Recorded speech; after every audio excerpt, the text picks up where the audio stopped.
This article was first featured in Tech, a weekly newsletter highlighting our original content on the industry. Get it sent directly to your inbox every Wednesday by 4 p.m. ET.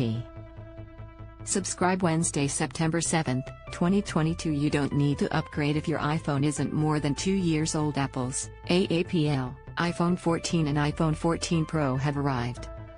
The tech titan's most important products, the latest iPhones pack improved performance, longer battery life, cameras with better low-light performance, and new safety features.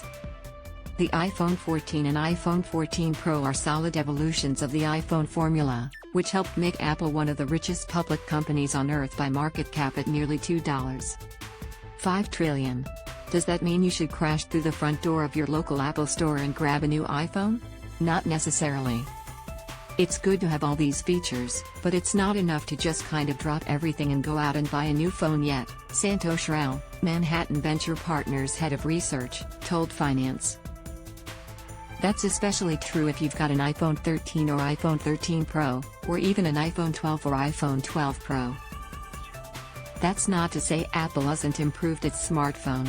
But when it comes to dropping major bucks on them, you can save your cash if you're still packing a fairly new phone. Big changes for the pros, but not enough if you've got a newer iPhone. The iPhone 14 Pro and iPhone 14 Pro Max are Apple's flagship devices. They pack the company's all-new A16 chip, 48-megapixel camera sensors, and an updated cutout for the front-facing cameras and Face ID sensors called the Dynamic Island. But at $999 and $1,099 for the iPhone 14 Pro and iPhone 14 Pro Max, respectively, the Pros are pricey propositions for even the biggest Apple fanboys and gals.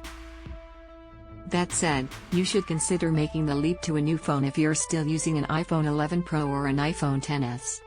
The power jump will improve your phone's performance while it's running newer apps and games, and the camera upgrades will help you shoot from a distance. Perhaps most crucially, you'll enjoy new safety features like crash detection and satellite communication. It's an easy sell if you're an Apple fan, want the company's top-of-the-line offerings, and have an older phone. But if you've still got an iPhone 12 Pro or iPhone 13 Pro, the new phones are a tougher sell.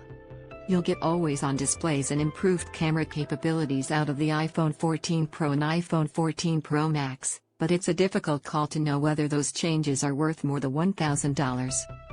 One major difference is a new Dynamic Island space at the top of the iPhone 14 Pro and iPhone 14 Pro Max that houses the True Depth camera and Face ID sensor.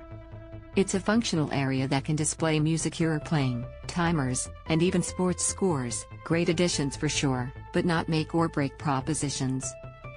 The iPhone 14 Pros also get better low-light capabilities thanks to the new 48-megapixel main camera sensors and photonic engine. Apple says the phones will get 2x better low-light performance from the main, telephoto, and true depth cameras, and 3x better on the ultra-wide camera. Again, these features are nice to have. But upgrading is not essential if you've got an iPhone 12 Pro or iPhone 13 Pro, and you have other items you need to spend money on, like video games or food. iPhone 13 owners should hold off on the iPhone 14. Apple's iPhone 14 Pro and Pro Max took center stage at the company's Sept. 7 event. The standard iPhone 14 and iPhone 14 Plus, however, didn't get much in terms of earth-shattering updates.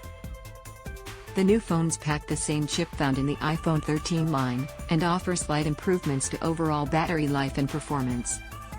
The new 12-megapixel cameras paired with Apple's photonic engine mean you'll get better low-light photo capabilities with 2x better overall low-light performance via the ultra-wide camera and front true depth camera, and 5x better performance from the main camera. Those who own the iPhone 12 may want to consider the iPhone 14 and iPhone 14 Plus because they will likely provide a speed boost, better longevity, and sharper cameras. Still, people who are perfectly satisfied with these elements of their phone might want to hold on to the iPhone 12 just a bit longer. Who should upgrade? Apple's new iPhones are impressive pieces of technology, and absolutely worth upgrading to for certain consumers. If you've still got an iPhone 8 knocking around in your pocket or handbag, it's time to send that bad boy to the big tech graveyard in the sky and upgrade. You're going to get far better performance, longer lasting batteries, and wildly improved cameras. My mom is still holding onto her iPhone 8 Plus, and these new phones are calling her name. Those who own the iPhone 10 and X's should also ditch their ancient phones for the iPhone 14 or iPhone 14 Pro. They've outlived their usefulness. The same goes for the iPhone 11. If you've got an iPhone 12, the decision is a bit harder. You're going to get big improvements in terms of camera quality and performance, but your phone likely still works well. If you're on the fence, it comes down to how badly you want to spend the cash. What if you're the type of person who wants to see how long you can keep your iPhone before it dies? Go for it. There's no law against keeping an outdated smartphone. For everyone else with an older model, the iPhone 14 and iPhone 14 Pro are worth a look. By Daniel Howley, tech editor at Finance. Follow him at Daniel Howley. Read the latest financial and business news from Finance. Follow on Twitter, Instagram, YouTube, Facebook, Flipboard, and LinkedIn.